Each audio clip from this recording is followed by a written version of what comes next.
Hi, my name's David. I'm a puppet designer and puppeteer, and I'm going to be showing you today how to build a simple puppet with things you've already got in your own home. Welcome to Hellia's Puppet Workshop. Now, before we get started, here's some of the kit that you're going to need to get going right here. So, first things first, you're going to need some marker pens. Why? Well, you're going to need to mark things up. I really like Sharpies, they're great. A fine liner for when you need to do small marking, that's useful. A white pencil and preferably a dark pencil. Now when we're using pencils, ladies and gentlemen, best to remember to use an eraser. That's correct. Pins. Well, we're making things out of fabric, so we're going to need to use pins. Because we're stitching and sewing things together, we're going to need an unpicker because we're bound to make some mistakes. Here's some scissors. They're going to be useful when it comes to cutting things up. Here's some pliers. When it comes to fixing things, we're going to need those. Here we have a couple of the electronic items, and this item here is a wonderful trimmer. Now that's if we're going to trim any fur back or any hair back. Need a haircut? Come on, be honest. Now, hot glue gun. Can't beat it. There is no better way to get burns on the tips of your fingers than using a hot glue gun. Very efficient. Standard quick drying glue, beautiful. An old comb. That's to comb things that you don't really care about. Use your best comb for combing that. A razor blade. Well, say no more. Sticky tape. Good old gaffer. Can't beat it with a stick. That is the first kit list of what we're going to need today. We're also going to need a selection, there we go, of cotton reels and things. I recommend ones which actually have cotton on them rather than the empty ones because they just tend to work better. And we're going to be showing you today how to make, that's correct, make fur fabric and how to make your very own professional standard puppet out of things that you already own. This is just a can't miss opportunity, ladies and gentlemen. Stay tuned. No homecraft kit is complete without using a cereal packet, and this one's no different. So get yourself a cereal packet, and what we need to do is to start sketching because we're going to design what we're building right here, and that's it. We're going to build a puffin. Woohoo! One of the main colours on a puffin is its black back.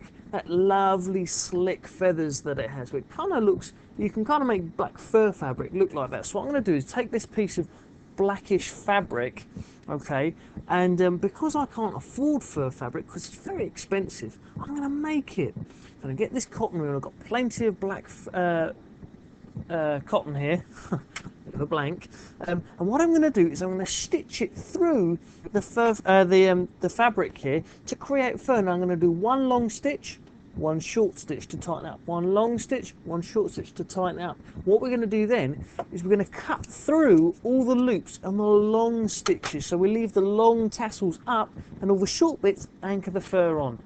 Magic. And there we have it. You see, I've just kept them not that long, but that's the pile there. You can just see that.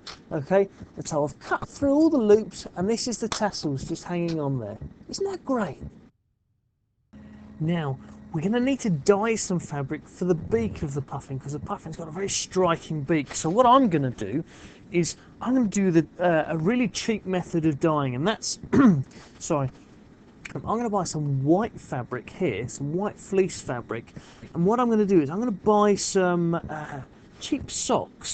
Now, socks are notoriously poorly made, so they hold their colour really badly. So when I wash my orange and blue socks with this, it'll actually dye the fleece orange or blue. Let's give it a go.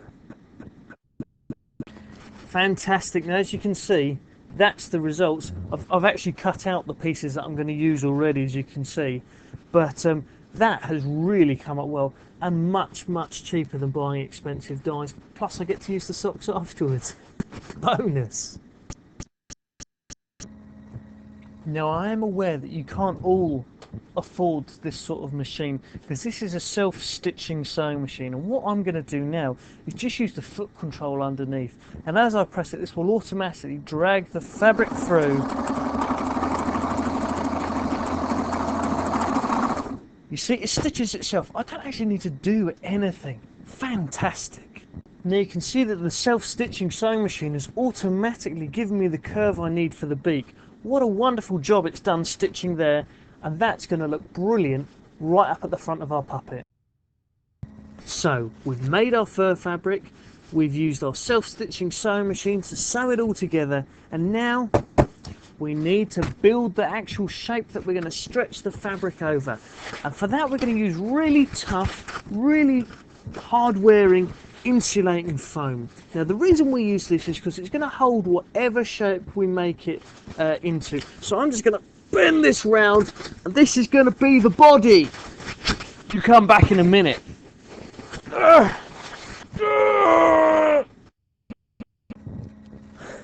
Okay, that wasn't easy, but it's all done.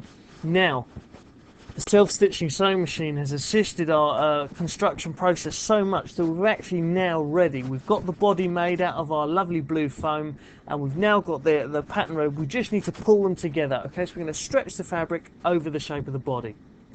I'll see you in 1 minute. Okay, I've stretched the fabric over the foam of the body now, and it is ready. Thanks to the self-stitching sewing machine, basically the job's been done for me, which is nice. So ladies and gentlemen, introducing Haley's Puppet Workshop's latest edition, Diddy the Puffin. Ta-da! Yo, what up YouTube, it's your boy Diddy. Bruh! Well, I hope you enjoyed the little workshop today. It's been great, and who would have known it would have been so quick? Such an easy process after all. Thanks very much for watching, and I hope to see your puppets soon. Bye!